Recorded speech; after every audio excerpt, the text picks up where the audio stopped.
Good evening जिस भी time पर आप इस वीडियो को देख रहे हैं। And once again welcome to laptop classes. और आज के लेक्चर में हम लोग अपने मोशन चैप्टर की स्टडी को आगे बढ़ाने वाले हैं। तो चलिए जी शुरू करें।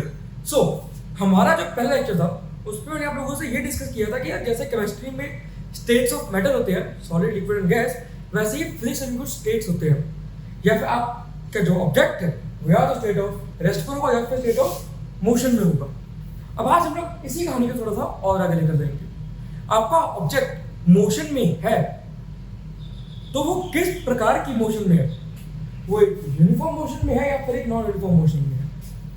एंड ये दोनों की दोनों चीजों का क्या मतलब है और इन दोनों चीजों से हमें क्या फर्क पड़ रहा है, हम इनके बारे में क्यों जान रहे हैं, और इनके बाद में जो हमें एक कॉन्सेप्ट करने को मिलेगा जो कि रहने वाला है हमारा एक्सेलरेशन का, जो कि कांस्टेंट एक्सेलरेशन हो सकता है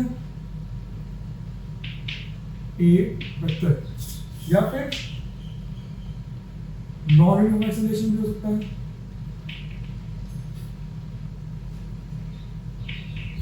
अब एक्सेलरेशन क्या है, स्पीड क्या है, वेलोसिटी क्या है, स्पीड और वेलोसिटी का डिफरेंस क्या है, यही सब बातें हम जानेंगे आज के इस लेक्चर में। तो बनिए रहिए हमारे साथ। चलिए जी आगे बढ़ते हैं। तो अब हम बात करने वाले हैं यूनिफॉर्म और यूनिफॉर्म मोशन की डेफिनेशंस के बारे में और उनका मीनिंग समझने वाले हैं। So uniform motion, a body or an object is said to be in a state of uniform motion if it covers equal distances in equal intervals of time. Distance और time दो मेरे पास में है variables. मैं कितना distance कितने समय में कवर कर रहा हूँ उसके बेसिस पर मैंने अपने मोशन को डिस्क्राइब करा। फॉर एग्जांपल जो हमने चैप्टर की स्टार्टिंग में like I said physics is a respectable subject.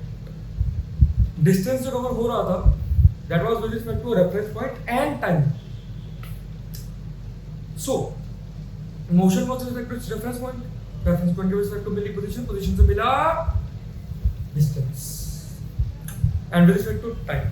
अब motion दो डिपेंडेंट वेरिएबल हो गए, डिस्टेंस और टाइम का।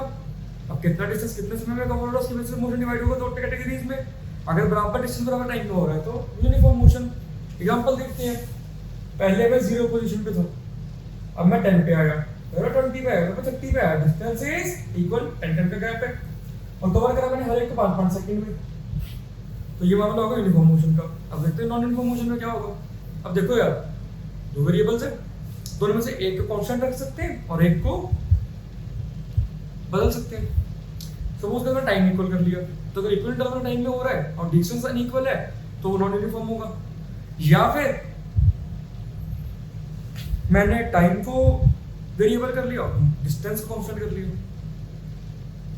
तो हर 5 सेकंड में मैं 10 मीटर कवर कर रहा हूँ, किसी में 50 मीटर कवर कर रहा हूँ, या फिर मैं हर 10 मीटर को एक बार 5 सेकंड में कर रहा हूँ, फिर मैं 10 सेकंड में कर रहा हूँ। टाइम डिफरेंट हो गया, राइट। सो इसी तरीके से हम लोग अपने मोशन को दो कैटेगरी में डिफरेंशिएट कर देते हैं, यूनिफॉर्म और नॉन यूनिफॉर्म। ठीक है, तो डेफिनेशन देख लेते हैं नॉन यूनिफॉर्म मोशन की, फिर आगे चलते हैं। A body or an object is said to be in a state of non-uniform motion if it covers equal distances in equal intervals of time or unequal distances in equal intervals of time. एक बार time unequal है, एक बार distance unequal. ठीक है जी। As usual notes का link आपको description box में मिल जाएगा, आप वहां से जाकर डाउनलोड कर सकते हैं। आपको हर लेक्चर के जो नोट्स हैं उनके पीडीएफ लिंक मिलते रहेंगे free of cost description box में हमेशा। लेकिन वो नोट्स आपको जो मिलेगा वो सिर्फ और सिर्फ उस पर्टिकुलर लेक्चर के होंगे। अगर आप चाहते हैं आपको एक बार पूरे के पूरे चैप्टर के नोट्स एक साथ मिल जाए और आप उन्हें स्टडी कर पाए तो उसके लिए आपको नोट्स को परचेज करना पड़ेगा। लेकिन आपको फ्री ऑफ कॉस्ट चैप्टर के खत्म होने पर सारे नोट्स फ्री ऑफ कॉस्ट मिल ही रहेंगे, तो ऐसे आपको कोई जरूरत नहीं। लेकिन अगर आप चाहते हैं कि सर हम खुद से भी पढ़ना चाहते हैं और हम आगे की साल स्टडी खुद करना चाहते हैं तो आप वहाँ से जाकर नोट का लिंक भी आपको दे रहे हैं, वहाँ से आप परचेज भी कर सकते हैं और फ्री ऑफ कॉस्ट आपको अवेलेबल हो ही रहे। चलिए जी आगे चलते हैं। अब बात कर लेते हैं स्पीड के बारे में और एवरेज स्पीड के बारे में। तो स्पीड हमें क्या बताती है कि कोई भी ऑब्जेक्ट कितना तेज या कितना धीमे चल रहा है, राइट। अब स्पीड का फिजिक्स में क्या डेफिनेशन है वो जान लेते हैं। तो स्पीड का मतलब है कि आपने कितना डिस्टेंस कितने टाइम में कवर करा, राइट। तो डिस्टेंस ट्रैवल्ड पर यूनिट टाइम, आपने पर यूनिट टाइम 1 सेकंड में आपने कितना डिस्टेंस कवर किया, या फिर 1 घंटे में आपने कितना डिस्टेंस कवर किया, डिपेंडिंग ऑन द यूनिट कि आप किलोमीटर पर आवर में बात कर रहे हैं या मीटर पर सेकंड में बात कर रहे हैं। ठीक है जी।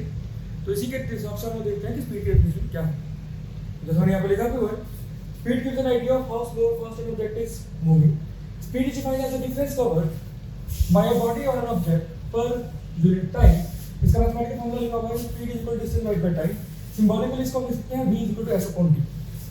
स्पीड का जो सिंबल आता है वो ये है v। आप मुझे ऐसा v क्यों है, s क्यों नहीं है, डिस्टेंस में s क्यों है?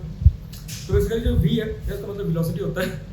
ठीक है, वेलोसिटी एक वेक्टर क्वांटिटी है जिसका हम आगे लेकर पढ़ेंगे, और जो स्पीड है वो स्केलर क्वांटिटी है। तो स्पीड में सिंपल v लिखा रहता है, और v के ऊपर अगर आप कैलकुलेट करें तो वेक्टर बन जाएगा, वेलोसिटी का सिंबल बनेगा। जैसे कि डिस्टेंस का सिंबल s या s वेक्टर हो सकता है डिस्प्लेसमेंट के लिए, राइट। आगे चलते हैं, तो इसमें लिखा हुआ है speed is a scalar quantity.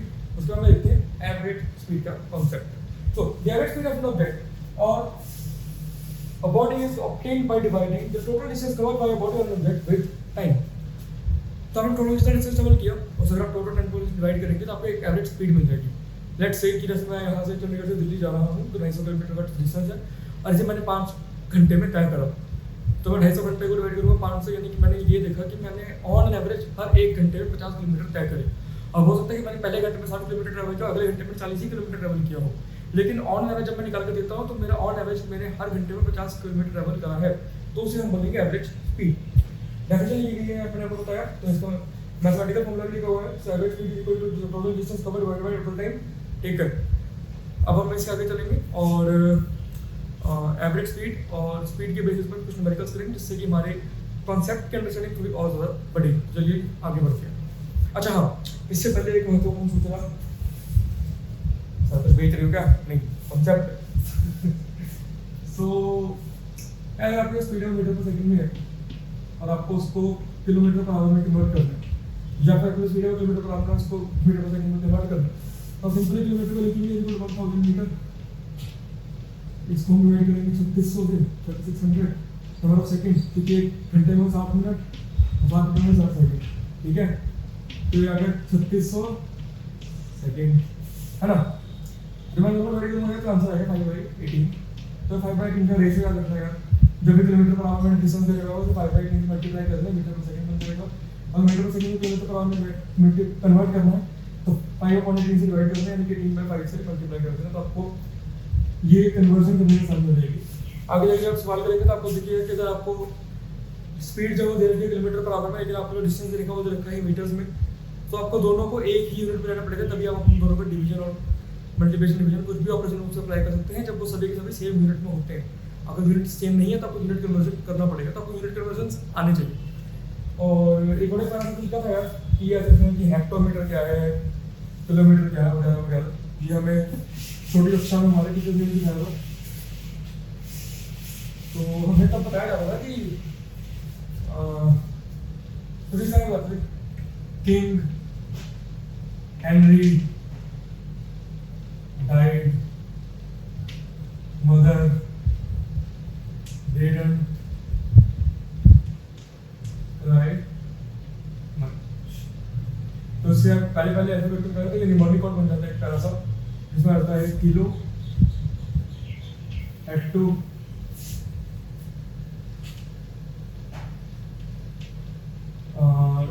Deka, फिर मीटर, मीटर पे लीटर है, ग्राम भी हो सकता है, फिर लिंक पे डेसी, किराए पे सेंटी, और यहाँ पर मिली। तो कोई मिलीमीटर में, सेंटीमीटर में, डेसीमीटर में कुछ भी तो आपको कन्वर्ट कर सकते हैं। जैसे कि यहाँ पर अगर आपको ऊपर जाना है तो आप 10 से मल्टीप्लाई करेंगे, और यहाँ पर नीचे आना है तो आप 10 से डिवाइड कर देंगे। तो एक बड़ा सारा तरीका है यूनिट में बदलने का। आपको इस चीज़ का आधार से बड़ी प्यारी ट्रिक है, जो कि हमें हमारे स्कूल टाइम में चलाई गई थी, तो हम आपको भी सिखा रहे हैं। चलिए जिसके आगे आगे बढ़ते हैं और कुछ सवाल देख लेते हैं। देखिए दोस्तों, ये रहा पहला सवाल आपकी हिम्मत से। चलिए शुरू करते हैं, कौन बनेगा करोड़पति। तो ये मेरी बेकार सी एक्टिंग, कभी कभी कीड़ा जाग जाता है। तो ठीक है जी, पहला सवाल देते हैं। एक न्यूमेरिकल देखा मेरे पास में, जो कि आपके आंसर की एग्जांपल नंबर 8.1 है। देखते सवाल क्या है। An object travels 16 meters in 4 seconds and then another 16 meters in 2 seconds. What is the average speed of the object? So basically यार मेरे को एवरेज स्पीड निकालना है, तो सबसे पहले एवरेज स्पीड के लिए मेरे को निकालने की जरूरत है टोटल डिस्टेंस और टोटल टाइम। फिर मैं दोनों का आपस में डिवाइड करूँगा। टोटल डिस्टेंस मेरे पास दे रखा है 16 + 16 = 32। टाइम मेरे पास दे रखा है यहाँ पर 4 सेकंड, यहाँ पर 2 सेकंड, दोनों को ऐड करेंगे तो बनेगा 6 सेकंड। तो यानी कि मेरा टोटल डिस्टेंस और टोटल टाइम आएगा वो आएगा एवरेज स्पीड के बराबर, जो कि आएगा 32/6 = 5.3333 आगे चलता है। देखिए आप इसे एग्जाम में कैसे रिप्रेजेंट करेंगे, किस तरह से प्रेजेंट करेंगे। टोटल डिस्टेंस हम लोग आए हैं वेक्टर पर 16 + 16 = 32। Total time taken is equal to 4 second plus 2 second equal to 6 seconds. Average speed is equal to total distance travelled upon total time taken equal 32/6 equal to 5.33 metre per second. सांस चलो। So the average speed of the object is 5.33 metre per second. इसका पहले एक और question करते हैं जो कि आपके एनसीईआरटी का दैट एक्सरसाइज क्वेश्चन है, और one of my favourite questions है एनसीईआरटी की बुक का, अब्दुल नाम के पालक के बारे में, जिसमें कि हमारा जो अब्दुल है वो किस डिस्टेंस से एक टाइम में डिस्टेंस ट्रैवल कर रहा है और एक टाइम में कुछ डिस्टेंस ट्रैवल कर रहा है, और उसका हमारे को स्पीड दे रखा है लेकिन हमें टाइम नहीं दे रखा, हमें टोटल और हमें एवरेज स्पीड निकालनी है। तो बड़ा ही मजेदार सा सवाल है यार, उसमें आपको स्पीड दे रखी है लेकिन डिस्टेंस नहीं दे रखा, और टाइम के बारे में भी ज़्यादा कोई इन्फॉर्मेशन दे नहीं रखी। तो बड़ा ही प्यारा सा सवाल है and one of favourite question है। तो चलिए उसे भी करते हैं। तो ठीक है जी, फाइनली मेरा फेवरेट वाला सवाल आ चुका है, और ये सवाल स्कूल्स के एग्जाम्स में फेज में सबसे ज्यादा पूछे जाने वाला सवाल है, तो उसका आंसर बहुत हाई है। तो उसे करते हैं। Abdul while driving to school compiles the average speed for his trip to be 20 km/h. On his return trip along the same route, there is less traffic and the average speed is 30 km/h. What is the average speed for Abdul's trip? तो जिस रास्ते गए उस रास्ते वापस आ गए, distance हो गया आने जाने में सेम, डिस्टेंस मान लेते हैं d। अच्छा, घर से गए थे स्कूल, कितना कब स्पीड से 20 km/h की स्पीड से, वापस आए घर कितनी स्पीड से 30 km/h। डिस्टेंस दोनों का बराबर है, टोटल डिस्टेंस बनेगा 2d। बात करें d मान लिया, तो d माने टोटल डिस्टेंस 2d आ गया। जाते समय स्पीड थी 20, टाइम मान लेते हैं t1, यानी कि d/t1, यानी कि t1 = d/20।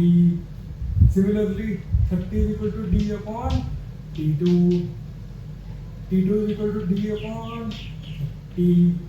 एवरेज स्पीड निकालेंगे total distance upon total time taken, d1 की t2 टोटल टाइम आएगा, ये बनेगा 2d divided by d/20 plus d/30। इधर को लेंगे एलसीएम आएगा 60, इधर आएगा 3, इधर आएगा 2, ये बनेगा 5d। 60 जाएगा ऊपर, यहाँ से कट गया, d से d कट गया, ठीक है जी, d से d कट गया और 5 से ये कट गया, यहाँ पे 12 10 मल्टीप्लाई बाय 2 इक्वल टू आ गया 24 km/h की एवरेज स्पीड। अब इस तरह आपने इतना तेज कर दिया, आपकी जो तो सर के ऊपर से निकल गई, ये क्या कर दिया। तो ठीक है, थोड़ा धीरे धीरे सॉल्यूशन को समझ लेते हैं, आपको मोटा मोटा थ्योरी बता दी कि इस तरह से करा गया है। अब अच्छे से देखते हैं थ्योरेटिकल वे में, और इसे आप पेपर के साथ देखते हैं। So net distance travel to school is equal to distance travel to reach home is equal to d, ठीक है जी। Time taken to reach school is equal to t1, time taken to reach home is equal to t2। Average speed while travelling to school क्या आएगा, total distance travel upon total time taken is equal to d/t1 is equal to 20 km/h. Similarly, average speed while traveling back to home is equal to total distance traveled upon total time taken is equal to d/t2 is equal to 30. यहाँ से मैं ये deduce कर सकता हूँ कि d1 is equal to 20/d and t2 is equal to 30/d. अब the average speed for the entire trip is equal to क्या आएगा, total distance traveled upon total time taken। total distance जैसे कि मैंने कहा 2d हो जाएगा, जाते समय d आते समय d टोटल होगा 2d upon d/20 plus d/30। LCM लेंगे 3d plus 2d upon 60, ये आएगा 5d/60, 60 जाएगा ऊपर, 2d multiplied by 60 divided by 5d, answer आएगा 120/5 which is equal to 24 km/h। Hence Abdul's average speed for the whole trip is 24 km/h। ठीक है जी, तो चलिए आगे चलते हैं और हम लोग कंसेप्ट पढ़ने वाले हैं वेलोसिटी, एवरेज वेलोसिटी, और फिर इनके बेसिस पर कुछ सवाल और स्पीड और वेलोसिटी का डिफरेंस। तो चलिए जी आगे चलते हैं। ठीक है जी, अब फाइनली बात करने वाले हम लोग वेलोसिटी के बारे में। सो यार जब मैं स्पीड और वेलोसिटी के बारे में बात करता हूँ तो बेसिकली मैं किसी भी ऑब्जेक्ट के मोशन को स्टडी कर रहा हूँ, राइट। किसी ऑब्जेक्ट का मोशन स्टडी करना है तो मुझे उसकी पोजीशन के बारे में अच्छे से पता होना चाहिए। अब देखो यार, मुझे ये पता है कि ऑब्जेक्ट इस स्पीड से चल रहा है, मुझे ये नहीं पता कि वो किस डायरेक्शन में चल रहा है। अब लेट अस से कि यहाँ पर एक सड़क है, ठीक है। अब इस सड़क पे मैं 50 मीटर पर सेकंड से चल रहा हूँ। अब दिक्कत ये है कि मैं इस तरफ जा रहा हूँ या मैं इस तरफ जा रहा हूँ, मैं इधर गया मैं उधर गया, है ना। अब ये नहीं पता कि मैं किधर गया। तो सीधा सा है कि मैं जिधर भी गया मुझे वो जानने का डायरेक्शन स्पेसिफाई करना पड़ेगा। सिर्फ और ये नहीं है कि मैं कितनी तेज चल रहा हूँ या मैं कितना धीरे चल रहा हूँ। Direction is very important. जैसे मैं आपको कहा था पिछले लेक्चर में भी कि मैं चाहता हूँ कि मेरे जितने भी स्टूडेंट्स हैं वो सबके सब एक वेक्टर की तरह हो। आप में पोटेंशियल है, आप में भर भर के मैग्नीट्यूड है, पर आपको एक डायरेक्शन की कमी है और वो डायरेक्शन आपको देने का वादा करते हैं। तो ठीक है, वेलोसिटी है जान सकते हैं। Speed does not give the idea of direction of motion. To know the exact position of an object, direction of motion should also be known. ठीक है जी। Now, velocity definition क्या है?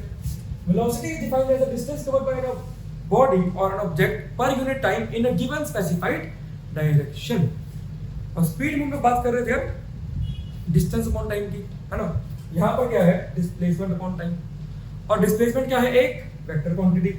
तो velocity भी क्या होगी? एक vector quantity। ठीक है जी।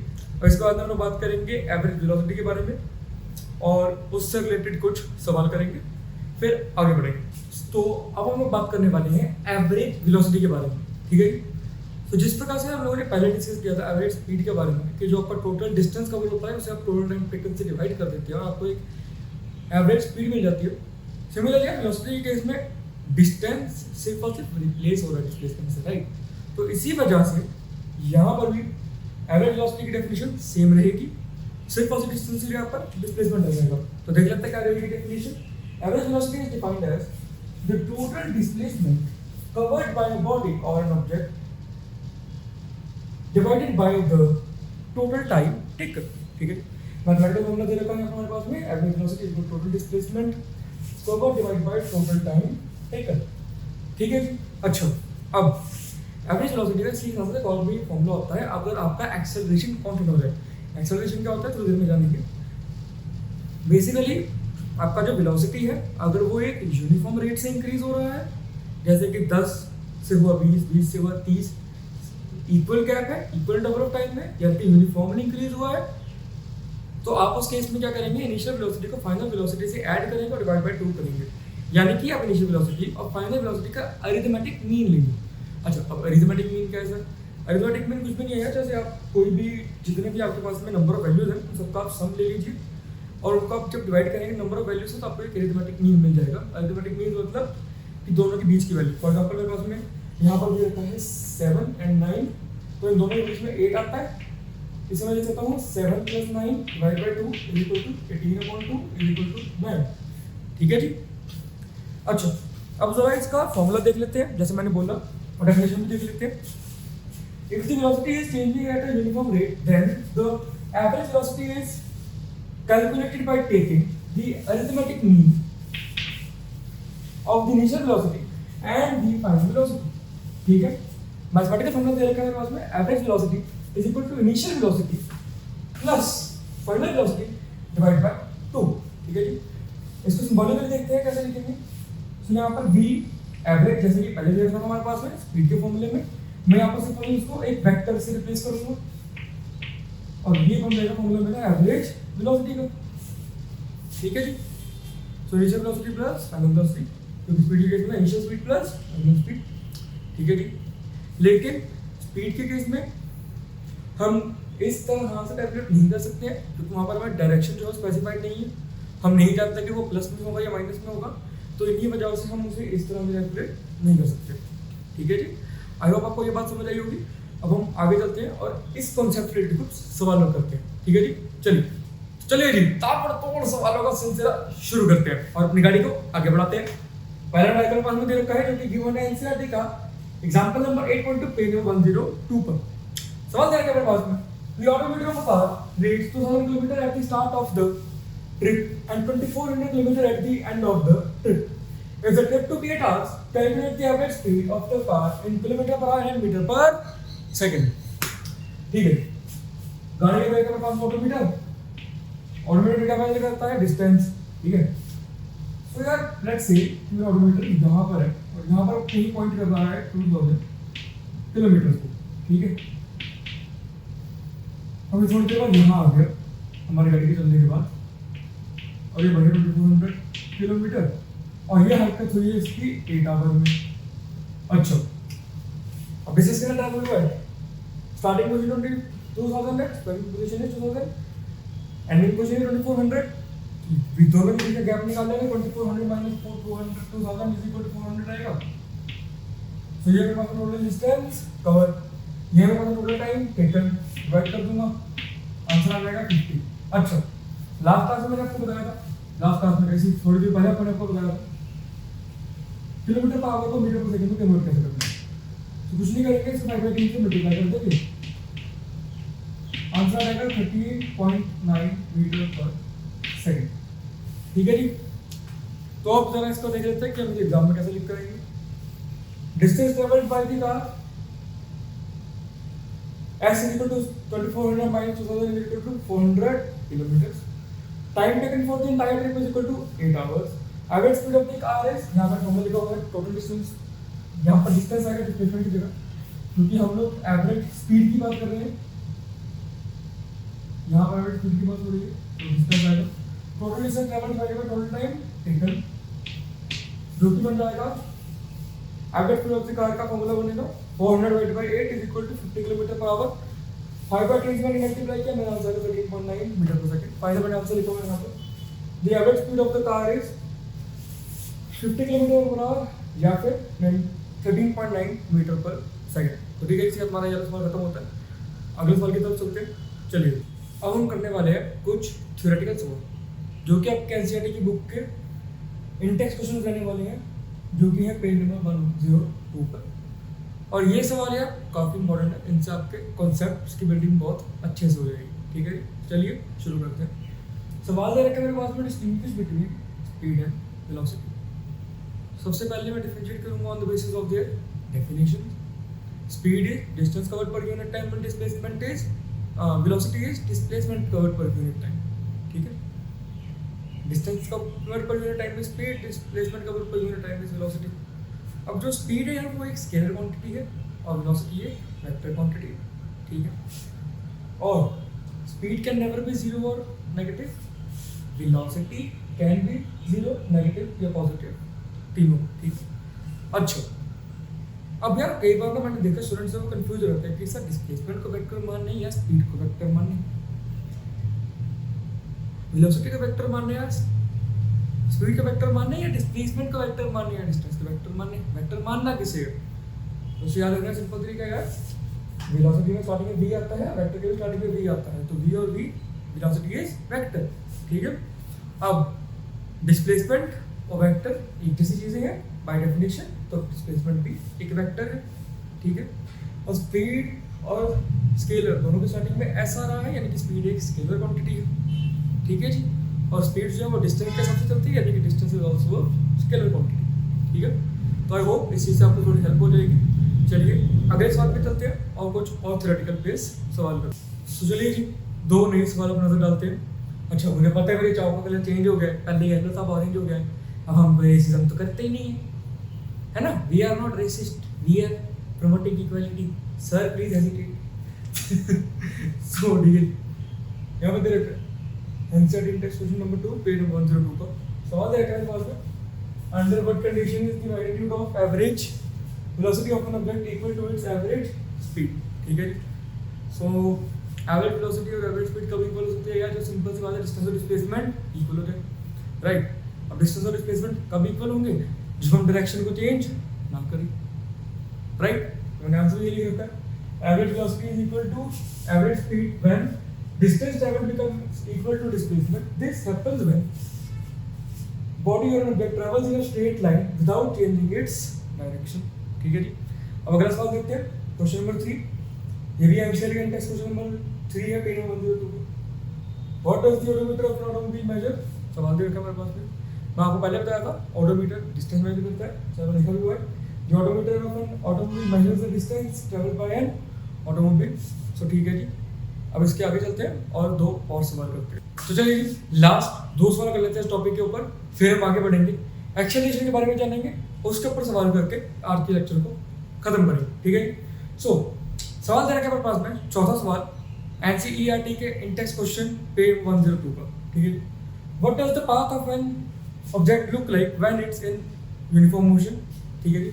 तो अगर वो यूनिफॉर्म मोशन में, यानी कि उसने अपना डायरेक्शन चेंज नहीं करा है, ठीक है, और इक्वल टू ऑफ टाइम बोल रहा है, यानी कि the path of an object in uniform motion looks like a straight line. ठीक है जी। सेकंडली एक और क्वेश्चन देखें, न्यूमेरिकल है बेसिकली, एक सिंपल सा, ये एनसीईआरटी का टेक्स्ट नंबर 5 पेज नंबर 102 का सवाल जो है मेरे पास में, during an experiment a signal from a spaceship reached the ground station in 5 minutes. What was the distance of the spaceship from the ground station? The signal travels at the speed of light, that is 3 to 10 to the power 8 meter per second. ठीक है, सवाल करता है भी, तो यार एक spaceship, ठीक है, यहाँ पर कोई एक ग्राउंड का स्टेशन बना हुआ है, यूएडी सेंटीना है, और यहाँ पर यहाँ से एक सिग्नल आया, ठीक है,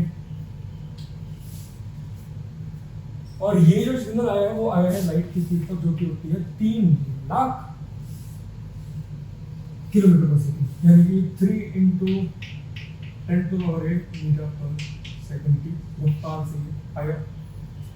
अच्छा, जो इसने समय लिया वो दे देता है 5 मिनट का, एक मिनट होते हैं 7 सेकंड, यानी कि ये हो जाएंगे 5 × 60 = 300 सेकंड। समय दे रहता है, स्पीड दे रखी है, मैजिक ट्रायंगल का इस्तेमाल करेंगे।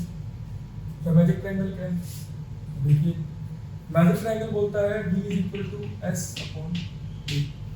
ये तो आप जानते ही हैं, ये डिस्टेंस है, ये टाइम और वेलोसिटी है। अब इसे ट्रायंगल के फॉर्म ले सकते हैं यार, तो वो देखना एक बड़े प्यारा कॉन्सेप्ट है जिससे कि आप कभी भी फॉर्मूले में गलती नहीं करेंगे। ठीक है, मैजिक ट्रायंगल,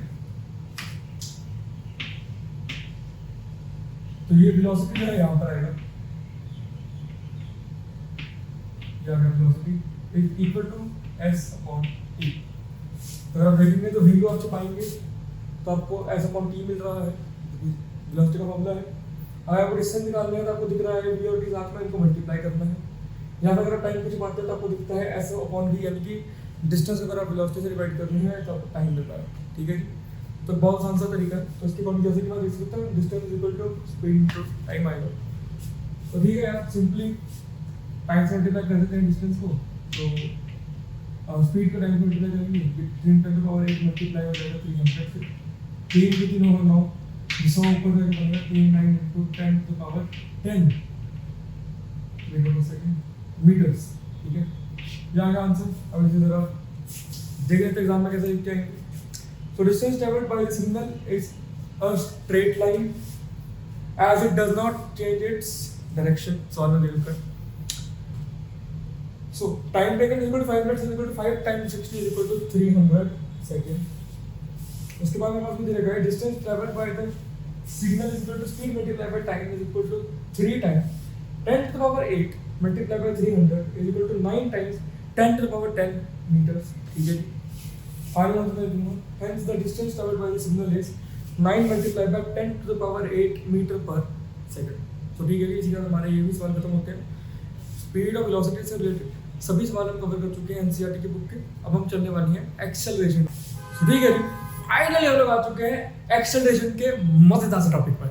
यार याद है बचपन में ना एक बेन 10 पे कार्टून आता था, उसमें एलियन था, एक एलियन डिवाइस का असर हो गया तो XLR8 करके सारे। तो एक्सेलरेटर मतलब एक्सेलरेटी है, एक्सेलरेट मतलब कि वेलोसिटी उसकी चेंज हो रही है, यानी कि वो बहुत तेज भागता है बेसिकली, राइट। जब आप गाड़ी चला रहे हैं, मैं निकला गड्डी लेके, हम गाड़ी आगे बढ़ाऊँ कैसे, मैं एक्सेलरेटर दबाऊंगा राइट? सर पहले गाड़ी ऑन तो कर लो। तो ठीक है जी, बेसिकली एक्सेलरेट दोबारा पड़ता है मुझे। तो एक्सेलरेट या फिर एक्सेलरेशन वर्ड आपने कई बार सुना है, लेकिन उसका एक्चुअल मीनिंग क्या है वो जान लेते हैं। तो यार सिंपल सी बात है, जब मेरे को वेलोसिटी बदलनी है मैं उसको दो तरीकों से बदल सकता हूँ। वेलोसिटी दो चीज़ों पर डिपेंड करती है, एक मैग्नीट्यूड और एक डायरेक्शन पर। तो मैं अपना डायरेक्शन बदल दूँ या फिर मैं उसका मैग्नीट्यूड बदल दूँ। मैग्नीट्यूड बदलना है तो मैं उसकी स्पीड को बदल दूँ। तो स्पीड बदलने का तो बर्थडे आपको समझ आ भी जाता है, पर डायरेक्शन वाला समझ में नहीं आ पाता है। मैं चाहूँगा कि कभी कभी एक बार कमेंट बॉक्स में मुझे डायरेक्शन के चेंज होने पर वेलोसिटी में आने वाले चेंज का कोई अच्छा सा एग्जांपल दीजिए।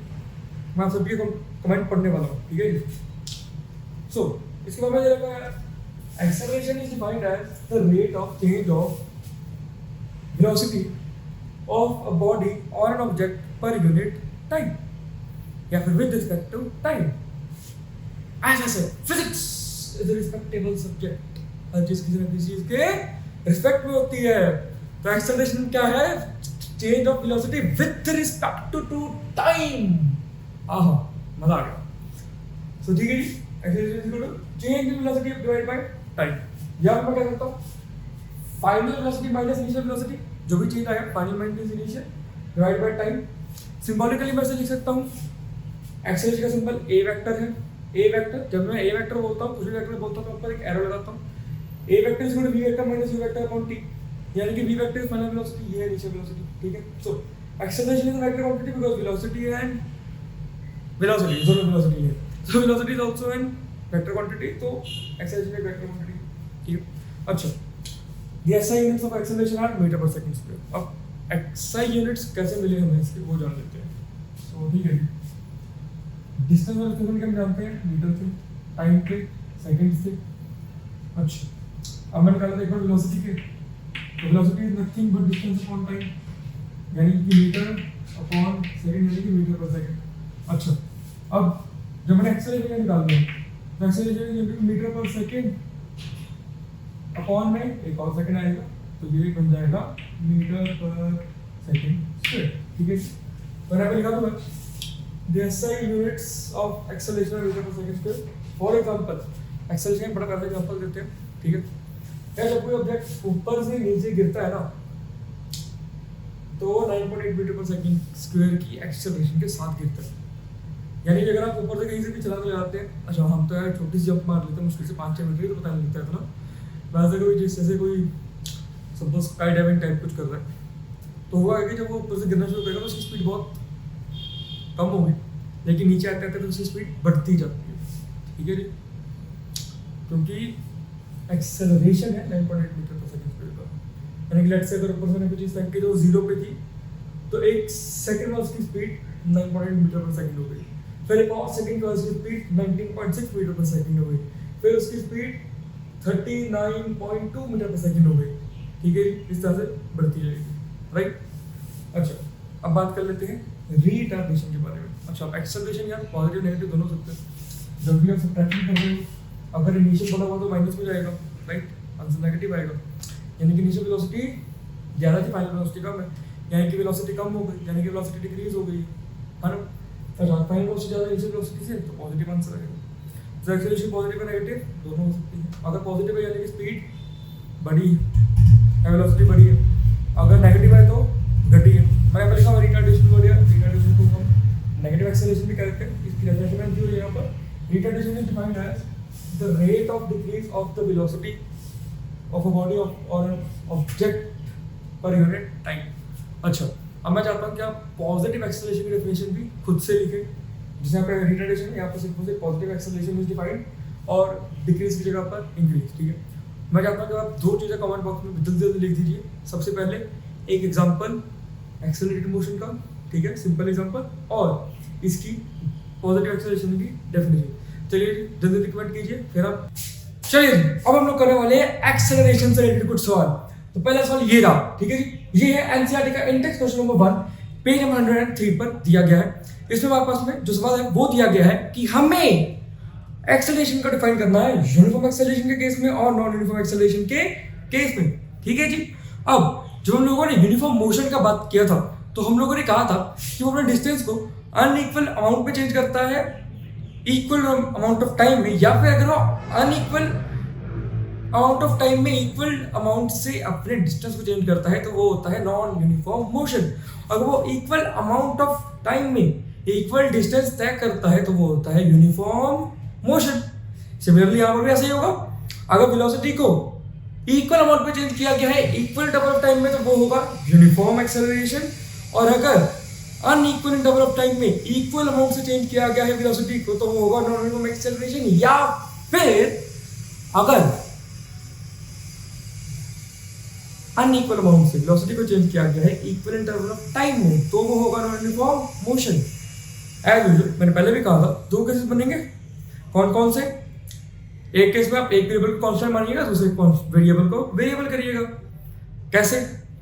एक बार चेंज इन वेलोसिटी को कांस्टेंट माना, टाइम को वेरिएबल रख लिया, यानी कि अनइक्वल इंटरवल ऑफ टाइम ले लिया। और एक बार हम लोगों ने टाइम को कांस्टेंट मान लिया, यानी कि इक्वल इंटरवल ऑफ टाइम में अनइक्वल अमाउंट से चेंज करवा दिया वेलोसिटी को। तो ठीक है जी, एक बार इन दोनों की डेफिनेशन पर नजर मार लेते हैं, फिर आगे चलते हैं। सो यूनिफॉर्म एक्सेलरेशन दे रखा है, a body or an object is said to have a uniform or constant acceleration if it changes its velocity by equal amounts in equal intervals of time.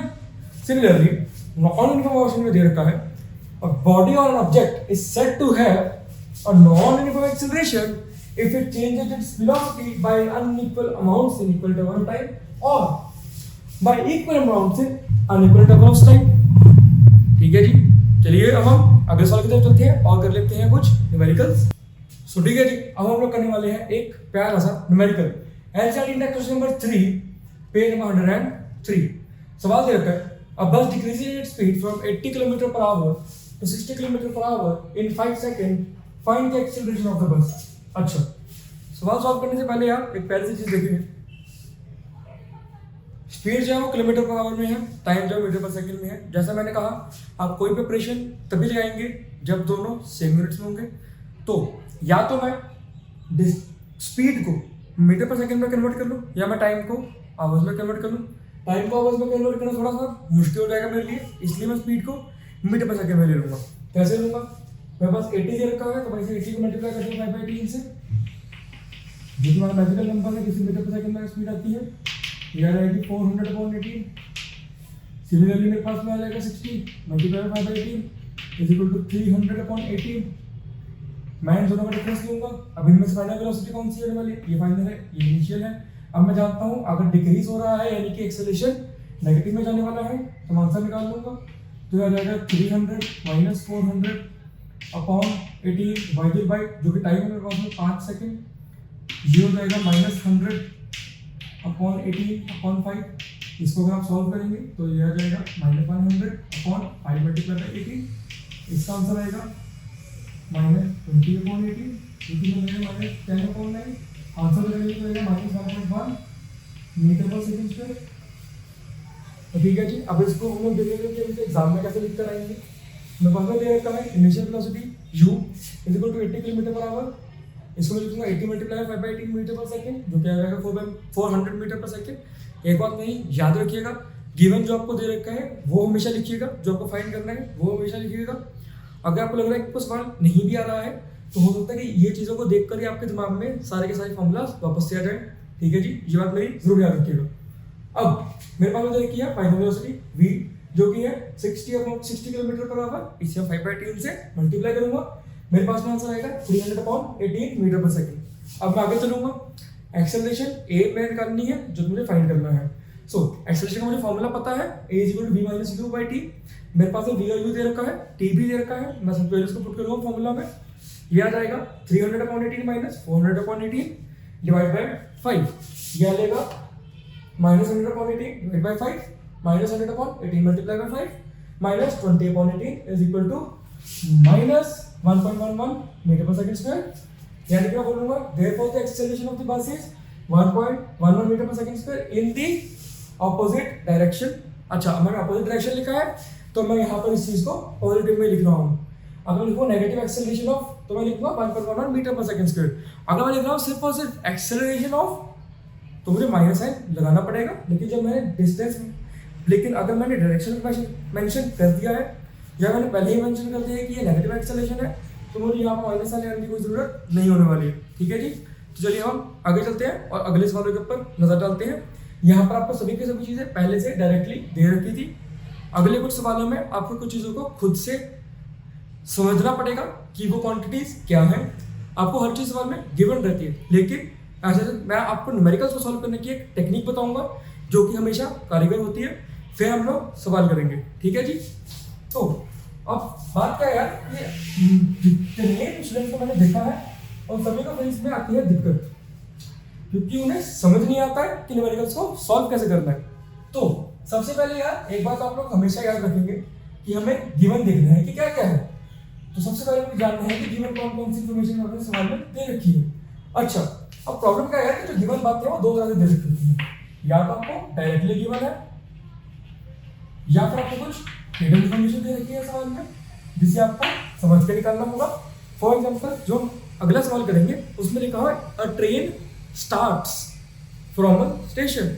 लोगों को जस्ट शुरू हुई है, यानी कि उसकी इनिशियल वेलोसिटी 0 थी, यानी कि वो रेस्ट पोजीशन से स्टार्ट हुई है। अगर आपको दे रखा है ऑब्जेक्ट एट रेस्ट, या फिर आपको दे रखा है जस्ट स्टार्ट हुआ है, यानी कि इनिशियल को आप क्या मानेंगे, 0 मानेंगे, इनिशियल वेलोसिटी 0। तो ये एक हिडन चीज थी जो कि सवाल में मुझे छुपा कर दी गई थी, मुझे डायरेक्टली नहीं दिया गया था।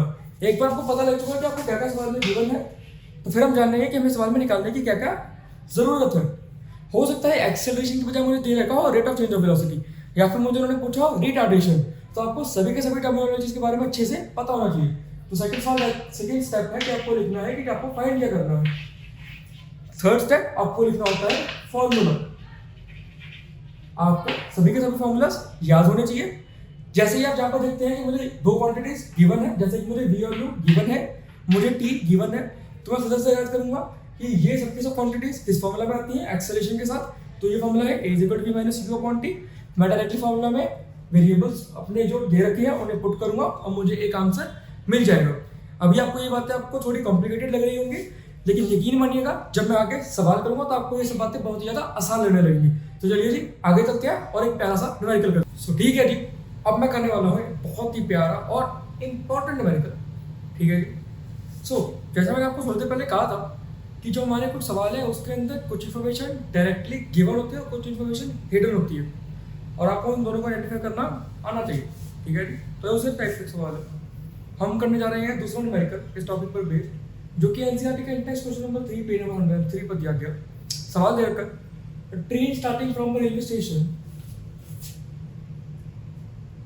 is moving with uniform acceleration attains the speed 40 km/h in 10 minutes. Find its acceleration. ठीक है, तो attain the speed 40 km/h तो उनको दे रखा है कि यहाँ पर फाइनल वेलोसिटी जो v है वो बनने वाली है 40 km/h। ठीक है, टाइम इन्होंने दे रखा है 10 मिनट्स। तो मुझे एक बात का पता लग गया कि मुझे इस समय को कन्वर्ट कर लेना चाहिए सेकंड में। तो ये रहेगा 10 × 60 = 600 सेकंड। मुझे वेलोसिटी को भी कन्वर्ट कर लेना चाहिए, यदि हाथ तो ऐसे भी कर दूंगा मल्टीप्लाई बाय 18 करके। तो 40 × 5 तो 200/18 100/18 मीटर पर सेकंड। ठीक है जी। अच्छा, मुझे फाइनल वेलोसिटी दे रखी है, टाइम दे रखा है, फाइनल वेलोसिटी क्या करनी है, एक्सेलरेशन। एक्सेलरेशन का फॉर्मूला है a = v - u/t। v मेरे को दे रखा है, t मुझे दे रखा है, u का मुझे कुछ पता ही नहीं है। अब मुझे इस में u ढूंढने की जरूरत है। मेरे पास दे रखा है कि train starting from railway station, यानी कि जस्ट स्टार्ट हुई है।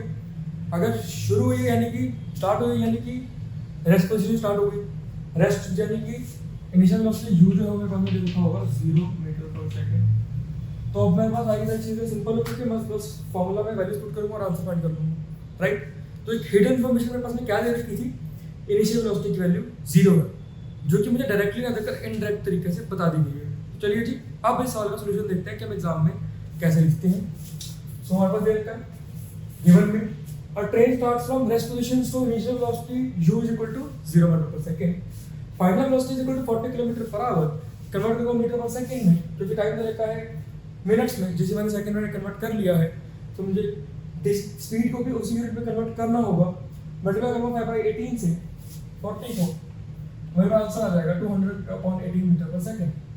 टाइम टेकन मेरे पास दे रखा है 10 मिनट का, यानी कि 10 × 60 इज इक्वल टू 600 सेकेंड्स।